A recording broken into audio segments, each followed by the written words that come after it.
ఇష్టపడతాడు కానీ ఆయన అమ్మవారి కోసం వచ్చి చేసినాడు కానీ వేరే కుల మతాలు అతనికి ఎప్పటికీ లేదు. ఆయన దాన ధర్మాలు ఎన్ని చేస్తున్నారో అది ప్రపంచం తెలుసు, సోషల్ మీడియాకి తెలుసు, అందరికీ తెలుసు.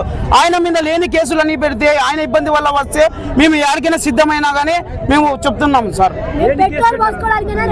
ఏం కేసులైనా ఆయనకి ఇబ్బంది పెడుతున్నారు. ఈ పొద్దు నువ్వు గుడి కోసం వచ్చినారు, గుడి కోసం వచ్చినావు, నువ్వు ఎందుకు వచ్చినావు అనే ఇబ్బంది పెడుతున్నారు.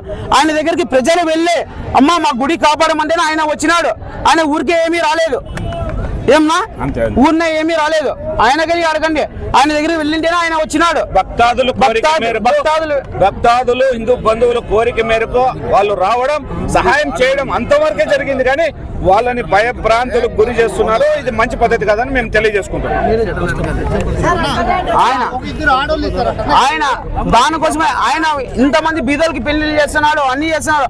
అతను మంచి కోరి చేస్తున్నాడు. అతని మీద లేని ఇబ్బందులు పెట్టి ఆయన కోసం చేస్తే ఏమొస్తుందన్న? ఆయన వచ్చిన గుడి వల్ల, మా వల్ల, మన హిందువుల వల్ల ఒక ముస్లిం క్యాండిడేట్ బాధపడతానంటే ఇప్పుడు మన హిందువులకి ఏమి రొంత చచ్చిపోయినారా? ఉన్నారా? రొంత జ్ఞానం లేదా, బుద్ధి లేదా? మన వల్ల మన ఒక ముస్లిం క్యాండిడేట్ మన కోసం ముందరకు వచ్చి ఆయన కమిటీ మెంబర్స్ ని మన కోసం పంపించినారే, అది జ్ఞానం లేదా ఎవరికైనా? కానీ ఆయనకి ఆయన వల్ల మన వల్ల ఆయనకి ఇబ్బంది పడుతున్నాడు. ఏ పొద్దు ఆ అమ్మ ఇబ్బంది పడుతుంది, ఆసిఫ్ అమ్మ అనే వ్యక్తి కమిటీ మెంబర్ ఇంత బీద వాళ్ళకి న్యాయం చేస్తున్నాడు. అది ఎవరికి జ్ఞానం లేదా?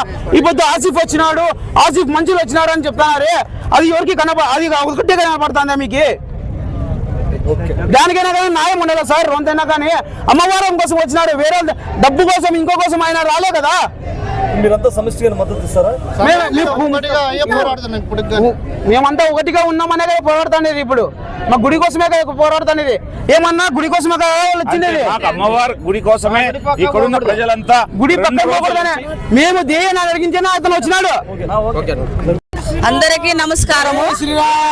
మైసూరు నరగమ్మ నిన్న పొద్దున 6 గంటల, నిన్న పొద్దున మధ్యాహ్నం 3 గంటల నుంచి రాత్రి 3 గంటల నుంచి అమ్మని తీయాలని ఒక వ్యక్తులంతా వచ్చినారు. ఇక్కడ ఆడళ్ళు మగవాళ్ళు ప్రతి ఒక్కరూ చూసుకుంటూ ఉన్నాము. కానీ అమ్మని అడ్డుకుంటే పోతే పోలీసులు అందరూ ప్రతి ఒక్కరూ మమ్మల్ని గదిమేసినారు. మమ్మల్ని అమ్మని చూడనే లేదు. ఒక తప్పు చేసిన ఆడపిల్లని ఎట్లా ఈడుస్తారో అట్లా ఈడిసి గడాలతో గుద్ది అమ్మని తార కట్టుకొని జర్ర జర్ర జర్ర ఈడ్చుకొచ్చి ఆలమేంట్లోకి ఎత్తినారు.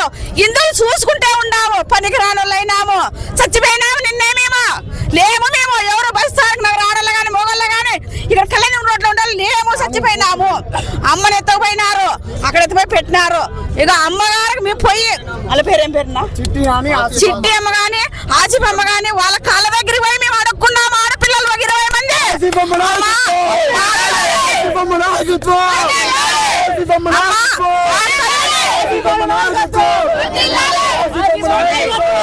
మా తల్లిని కాపాడు, మేము చచ్చిపోయినాము, మేము బతకలేము అని చెప్పి మీ కొంగబడ్డి ఆడపిల్లలు 20 మంది కాళ్ళు పట్టింటే ఆ తల్లిని సాయం చేసింది.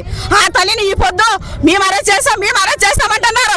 రాజకీయ నాయకులంతా నిన్ను ఏం పని చేస్తున్నారు? రావచ్చు కదా, ఉండేవాళ్ళు అమ్మని తీసుకొని పోతున్నారా? ఎవరైనా చచ్చిపోయినారా? ఎవరు చచ్చిపోలేదు, యాక్సిడెంట్లు కాలేదు, ఏమి కాలేదు. తల్లిని బాగా కాపాడింది. తల్లి సన్న పిల్లల కాడి నుంచి పెద్దల కాడి నుంచి బాగా కాపాడింది. ఒక్కొక్క పాము ఇంటిలా ఉన్నాయి. సన్న పిల్లలు బస్సారు నగర్లోకి వచ్చి చిన్న పిల్లలు అడుక్కోండి, మీరు తప్పు చెప్తే చెప్పుతా ఉంటాను మమ్మల్ని ఎవరన్నా కానీ.